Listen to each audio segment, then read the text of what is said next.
E muitas vezes, né, a gente padece, a gente necessita por se distanciar um pouco de Jesus, por deixar um pouco Jesus mais à frente e nós ficamos um pouco mais para trás.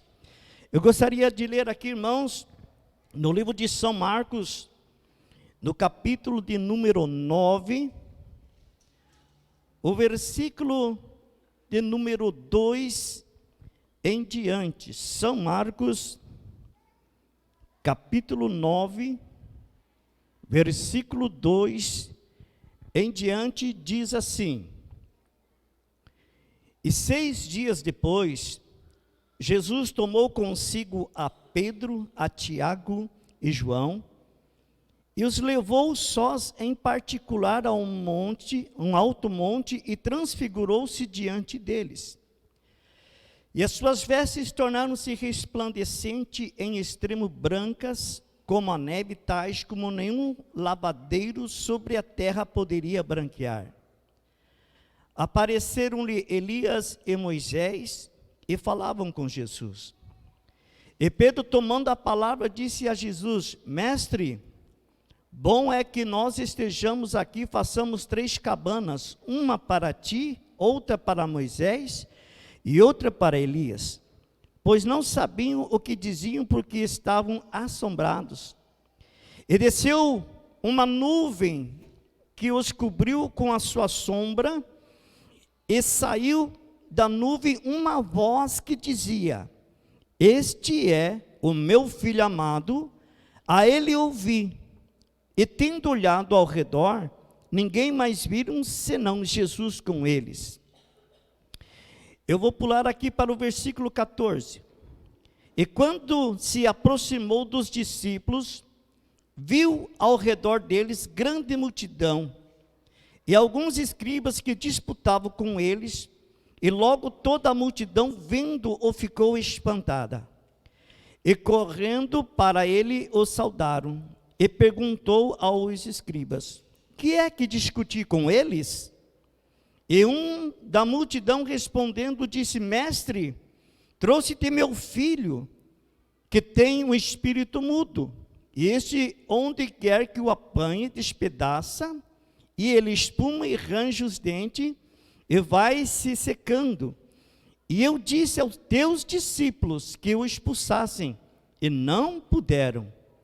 E ele respondendo-lhes disse: Ó geração incrédula, até quando estarei convosco? E trouxeram-no, e quando ele o viu, logo o espírito agitou com violência, e caindo endemoniado por terra, revolvia-se espumando. Perguntou ao pai dele: Quanto tempo há que lhe sucede isto? E ele disse-lhe: Desde a infância, e muitas vezes o tem lançado no fogo e na água para o destruir, mas se tu podes fazer alguma coisa, tem compaixão de nós e ajuda-nos. Versículo de número 29, disse-lhe: Esta casta não pode sair com coisa alguma, a não ser com oração e jejum. Talvez você ficou meio assim, né, com essa leitura que a gente fez, transfiguração, e depois ali, né, outra parte do versículo do capítulo 9, né, o que tem uma coisa a ver com a outra, né? Não deu para entender, né? Quem sabe lá, quando eu li esse texto, mas não consegui entender. Mas quando a gente, irmãos, começa a orar, buscar alguma revelação, buscar a revelação da palavra de Deus, logo aos poucos Deus vai clareando a mente da gente, e a gente vai percebendo coisas que muitas vezes a gente passa, né, desapercebido. Essa primeira parte que eu li, da transfiguração de Jesus, ele pega alguns discípulos, então ele está subindo a montanha. Então ele pega Pedro, Tiago e João, mas lá embaixo, irmãos, ficou alguns discípulos, não subiram todos os discípulos com Jesus, subiram alguns discípulos com ele. E esses discípulos que subiram a Jesus, eu quero comparar, irmãos, com aqueles que seguem a Jesus de perto. É aqueles que realmente ele tem um compromisso com o Senhor Jesus de Nazaré. Ele tem um compromisso com a palavra de Deus. Ele tem um compromisso com Jesus de fazer a obra do Senhor, de evangelizar, de pregar a palavra de Deus. E quando nós temos um compromisso com Jesus, irmãos, as coisas começam a aparecer para nós, as coisas começam a acontecer para nós. Então aqui, Jesus ele pega Pedro, Tiago e João e sobe ao monte, e lá, ele se transfigura na presença dos seus discípulos. A Bíblia diz que as suas vestes ficou branca, né? Como nunca visse aquela brancura. Eu quero dizer, irmãos, que aqui há uma revelação.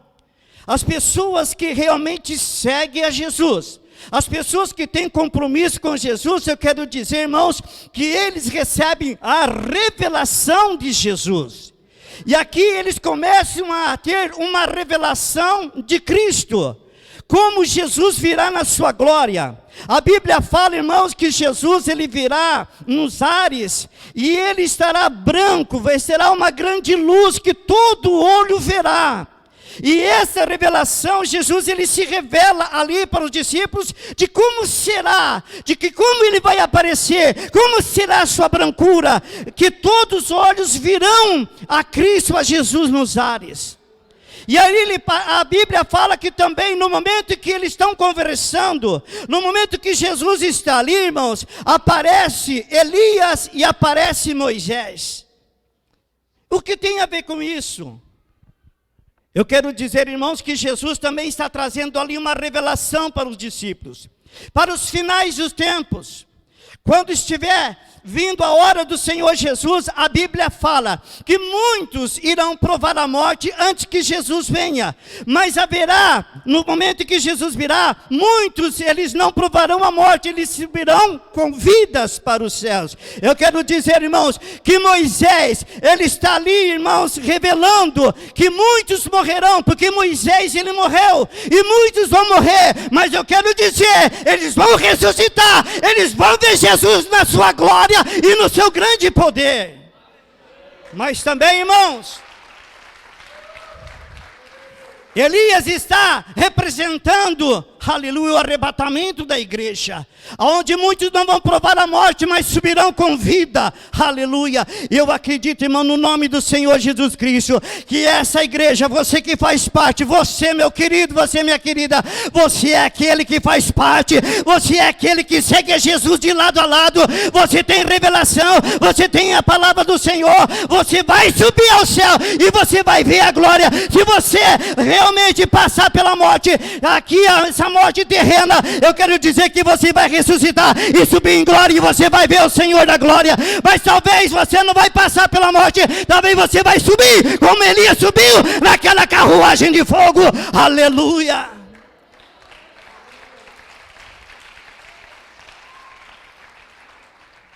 E eles ficam sensibilizados com aquilo, eles não sabem o que está acontecendo. Eles começam a ter essa revelação, eles começam a ter essa comunhão íntima com o Senhor Jesus de Nazaré.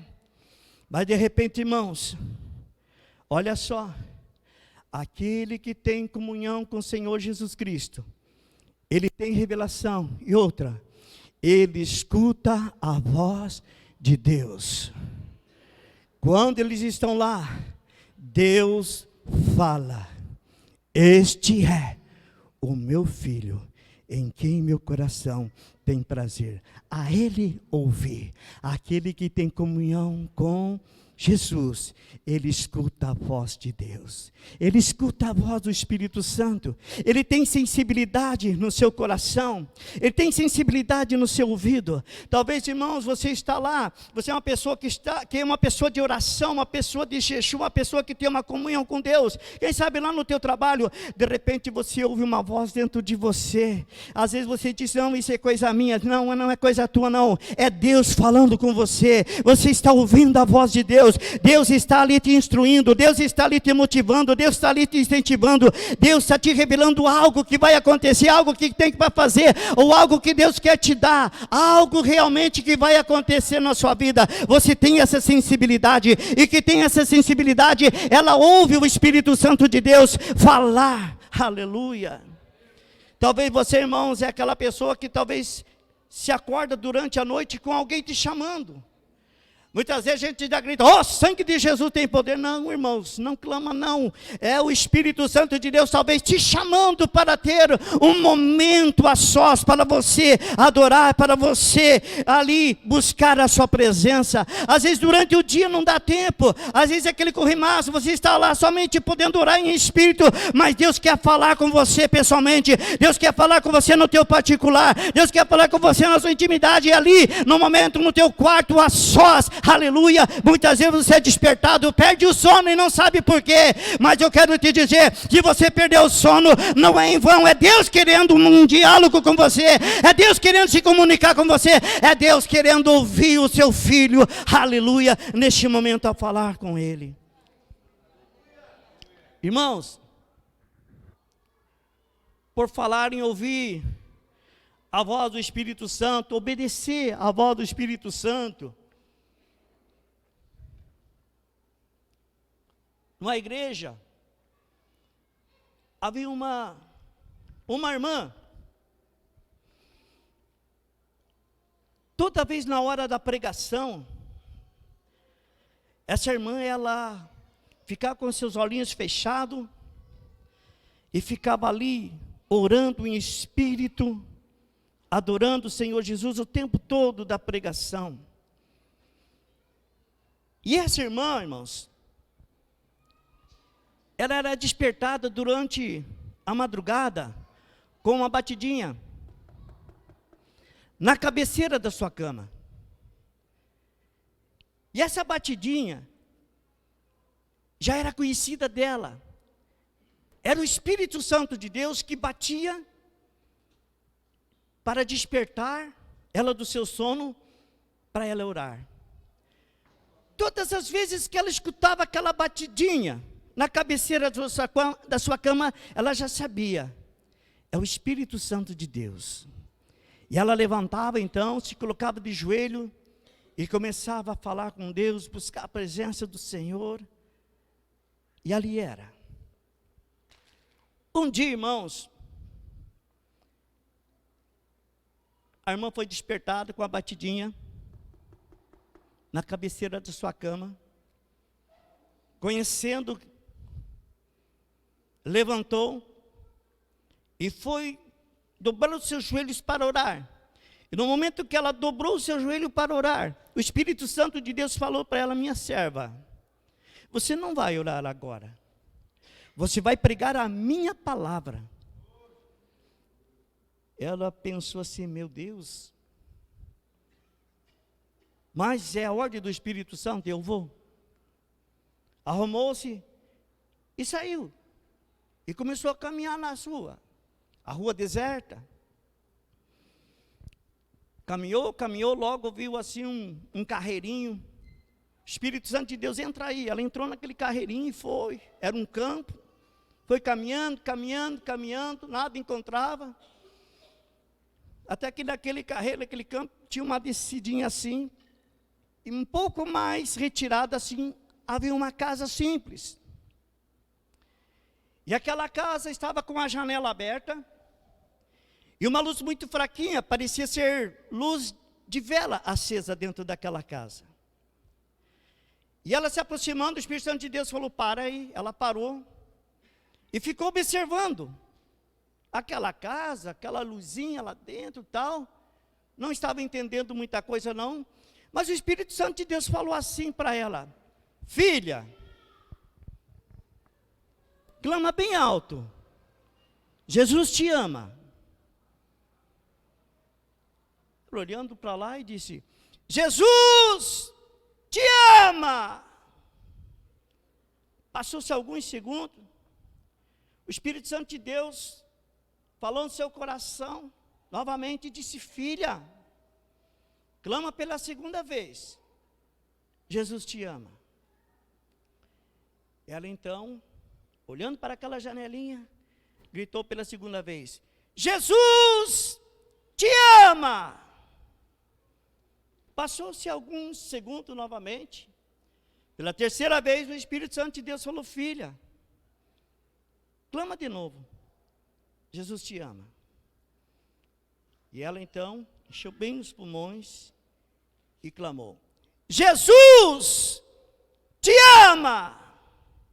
O Espírito Santo de Deus disse: filha, agora pode voltar para a sua casa. Ela voltou, foi, fez o seu período lá de oração, deitou e dormiu. Passado alguns dias, a irmãzinha na igreja, como sempre, aquela reverência à palavra de Deus, ela ali quietinha, e o pastor era um pastor o pastor da igreja era um pastor que ele não dava muita oportunidade para testemunho, quase para nada. Mas aquele dia ele foi incomodado, aquela noite ele foi incomodado pelo Espírito Santo de Deus de abrir uma oportunidade na igreja para quem quisesse testemunhar. E ele foi enrolando, e de repente ele não aguentou e disse assim: irmãos, eu estou sentindo aqui no meu coração, eu não costumo fazer isso, mas estou sentindo aqui no meu coração, de abrir uma oportunidade. Alguém aí, porventura, tem um testemunho aí para contar? O que Jesus fez para você durante essa semana, esses dias aí? Aí lá na segunda fileira, de trás para frente, uma senhora lá levantou as mãos e disse assim: eu tenho. Aí o pastor deu uma olhada, uma irmã simplesinha: ó, irmã, vem rapidinho aqui então, vem contar aqui, o que Jesus fez na sua vida? Ela subiu no altar, tremendinha, pegou o microfone e disse assim: irmãos,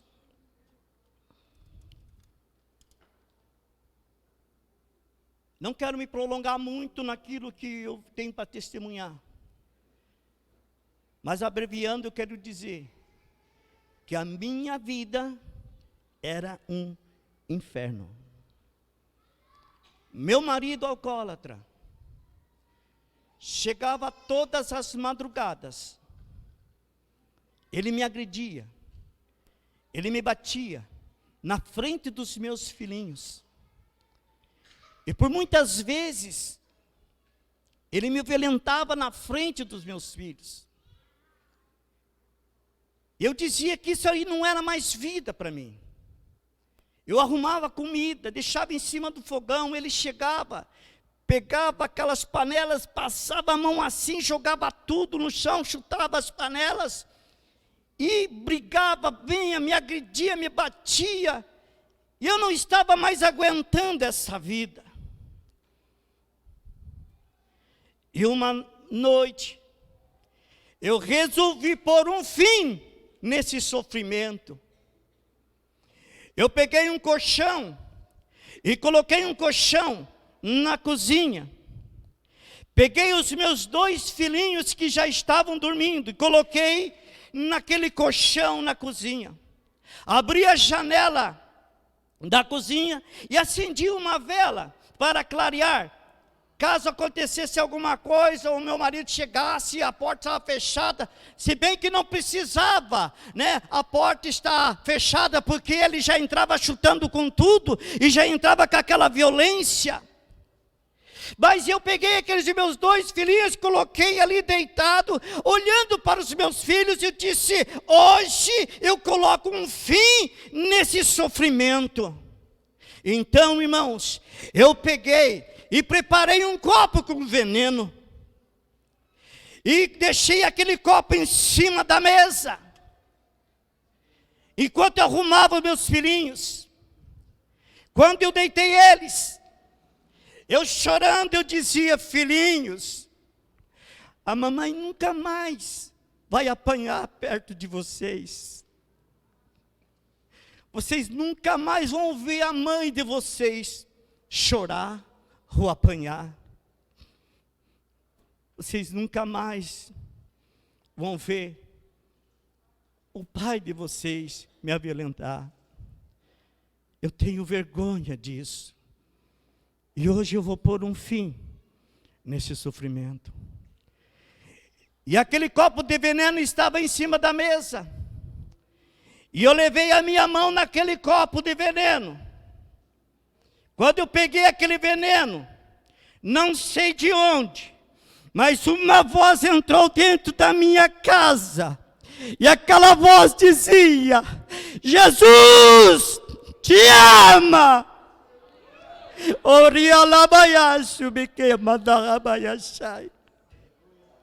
Se você está sofrendo, minha irmã, meu irmão, saiba que Jesus te ama.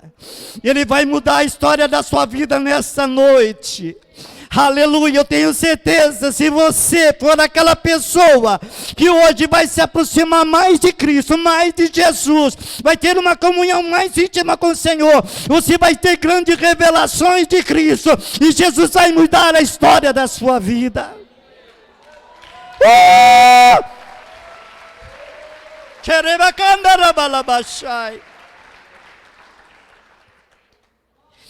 E eu comecei a tremer, porque aquela voz entrou dentro de casa. Mas eu lembrando, olhando para os meus filhinhos, morrendo de vergonha, e disse: não, hoje é o fim desse sofrimento. Puxei aquele copo de veneno para perto de mim. Quando eu puxei o copo de veneno para junto de mim, pela segunda vez, aquela voz entrou dentro de casa dizendo: Jesus te ama. Mas eu dizia comigo: olha, não adianta, eu sofro demais, já chega.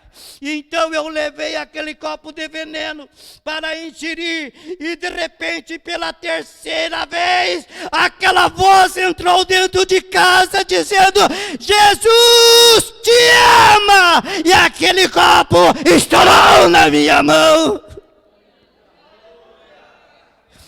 Aleluia. Passados-se mais alguns instantes, escuto uma batida na porta de casa.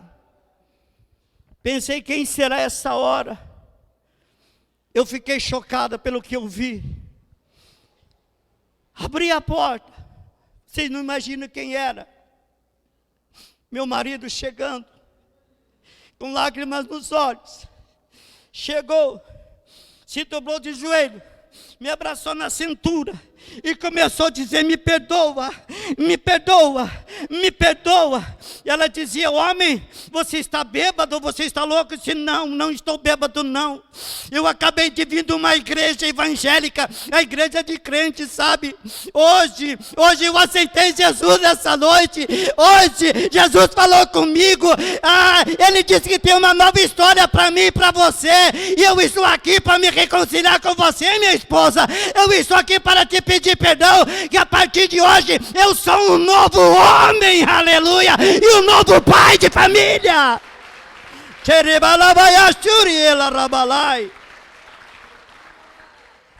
Aleluia. Você, irmãos, Deus tem colocado palavra no teu coração. Deus tem trazido revelação para você. Talvez você não tenha percebido, você não tenha notado o que Deus, Ele quer fazer através da tua vida. Esses são os discípulos que seguem a Jesus de perto. Ele tem revelação, ele tem um compromisso com a palavra de Deus, ele tem um compromisso com o reino de Deus, um compromisso de evangelizar, um compromisso de pregar a sua palavra. E quando ele tem esse compromisso, ele vai ouvir a voz de Deus falar com ele. Agora, a segunda parte, irmãos, é um pouco mais complicadinho, um pouco mais triste. Porque lá estão os discípulos que seguem a Jesus de perto. Agora, abaixo do monte tem aqueles discípulos que não seguem a Jesus de perto. Sabe aqueles, mais ou menos, estão descendo, Jesus estão descendo, e ali está acontecendo algo. E quem está envolvido naquele conjunto, quem está envolvido naquela multidão? Outros discípulos. E esses outros discípulos são aqueles que seguem Jesus meio de longe. E o que está acontecendo lá? Um pai de família necessitado, precisando de uma cura para o seu filho, de uma libertação para o seu filho, traz para os discípulos de Jesus expulsar, e eles não conseguem. Eles não conseguem expulsar. E nesse momento, eles entram em questão, eles entram em confusão, eles entram em contenda, eles entram em discussão, porque a própria palavra de Deus diz que quando Jesus desce, Jesus pergunta: o que vocês estão discutindo aí? O que está acontecendo? E tem uns irmãos que começam a concorrer com os discípulos, um dizendo assim: olha, eles não vão conseguir expulsar, outro: não, eles vão. Não, mas ele é de Cristo, ele diz que é crente, ele diz que é servo de Jesus, então eles vão expulsar. E eles começam a passar vergonha. Eles não conseguem expulsar aquele demônio, por quê? Porque eles não têm um compromisso sério com Jesus. E o próprio Jesus, ele disse que essa caça de demônio, conforme nós lemos aqui, você já conhece essa palavra, ele só sai com jejum e oração. E quem é discípulo de Jesus, ele ora e jejua. E não fica em discussão, não fica em picuinha, não fica perdendo tempo não, irmãos.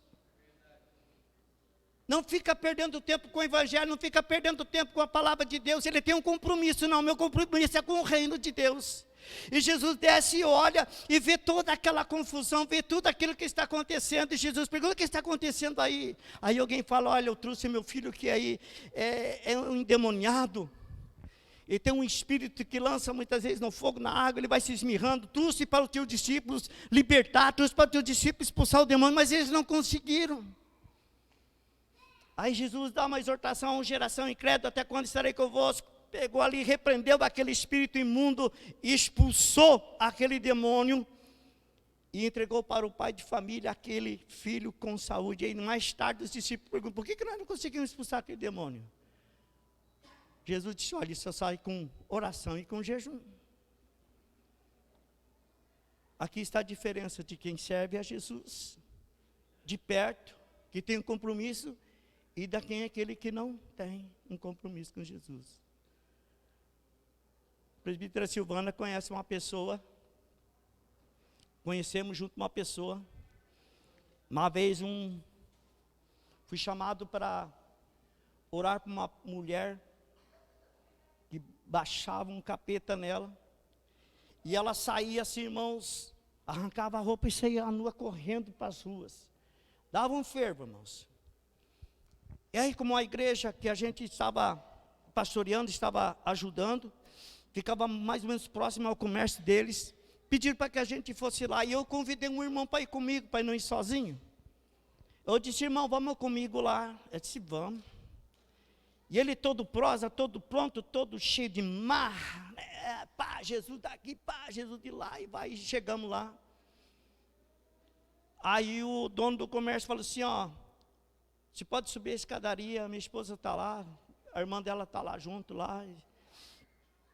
Por favor, eu peço a ajuda de vocês. Chegamos lá, assentamos na cadeira em volta de uma mesa e começamos a conversar. Mas ele falava do que eu só escutava, só ouvia, só observava. E de repente, conversar bem, o capetinho começou a se manifestar na mulher. Ela sentada na cadeira assim, ela foi se deslizando assim, foi. E o meu colega lá conversando, peguei um chute na canela e disse: ele deu aquela olhada assim, ele já pegou de dedo: demônio, em nome de Jesus,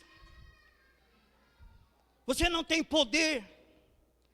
E vai de cá, e vai de lá, e fala daqui, fala de lá. E o demônio começou a dar risada.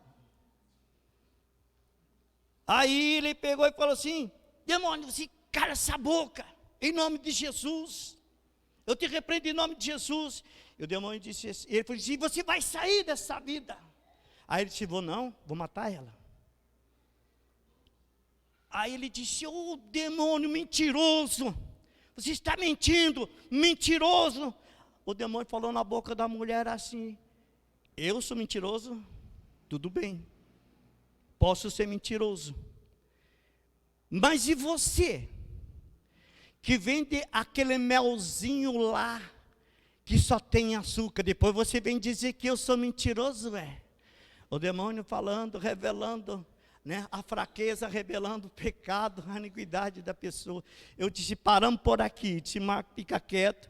Peguei, orei pela pessoa lá, não foi fácil. Aí, irmão, nunca mais levei aquela pessoa. Não ia passar vergonha. Irmão, você acha que o demônio não sabe das tuas fraquezas, não sabe o ponto onde ele te atingir, não sabe o ponto onde ele te pegar? Ele sabe. A Bíblia diz que ele anda ao derredor, bramando como um leão, buscando a quem possa tragar. Então ele começa a rodear para ver a nossa fraqueza, para ele poder atacar. Mas se você é aquele discípulo, irmãos, que está do lado de Jesus, eu duvido que ele chegue perto de você. Se ele está na esquina, você estiver vindo, irmão, olha, ele vai virar de costa para você e vai sair de fininho, sabe por quê? Porque ele vai ver a unção, ele vai ver o fogo, ele vai ver a presença de Deus na tua vida. Aleluia. E não vai ter que questionar com você, não vai ter o que falar de você. Irmãos,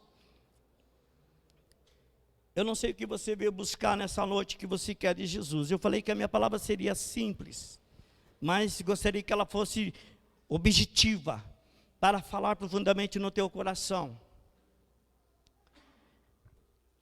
Jesus, Ele quer pessoas de compromisso com o seu reino, com sua palavra.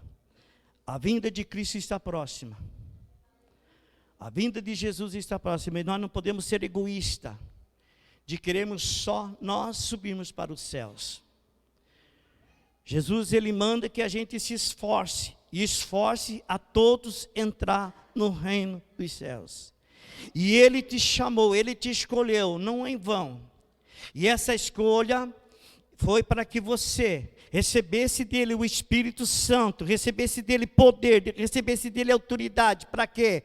Para expulsar demônios, para falar línguas estranhas, para pregar o Evangelho, para curar e para libertar. Esse é o propósito do Senhor Jesus Cristo para com a sua igreja, esse é o propósito de Jesus para com você. Ele te chamou, Ele quer que você faça parte desse reino, Ele quer que você chegue mais próximo dEle, que você não fique passando aí vergonha com o capeta, com o demônio algum, mas sim, que o teu nome ele seja brilho, que o teu nome possa brilhar juntamente com o nome de Cristo, aleluia, para que todos olhem para você e vejam, aí vai um crente, aí vai um servo de Deus, aí vai uma serva de Deus, aí vai um homem cheio do Espírito Santo, uma mulher cheia do Espírito Santo, uma pessoa com compromisso com Deus.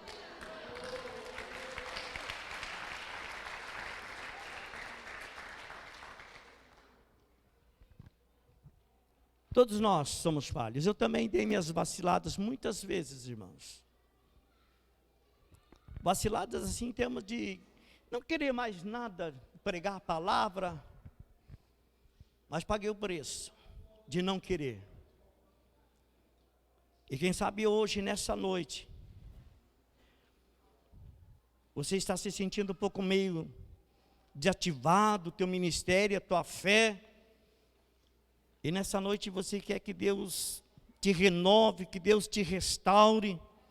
Quem sabe nessa noite você quer assumir um compromisso com Jesus, e não, a partir de hoje eu vou ser esse crente, esse servo que vai seguir, vai servir a Jesus de perto. Não vou mais servir Jesus de longe, mas de perto, porque eu quero ter revelação, eu quero ter visão, eu quero ouvir a voz de Deus dentro do meu coração para a minha vida. Eu quero ver Deus revelado, eu quero ver Deus trazer o seu renovo, a sua restauração para a minha vida. Se você quer isso realmente nessa noite, eu te convido a você se colocar de pé nesse instante, então, na presença do Senhor Jesus. Aleluia.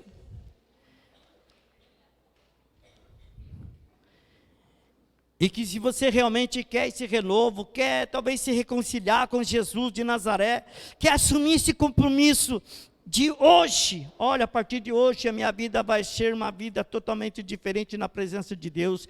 Você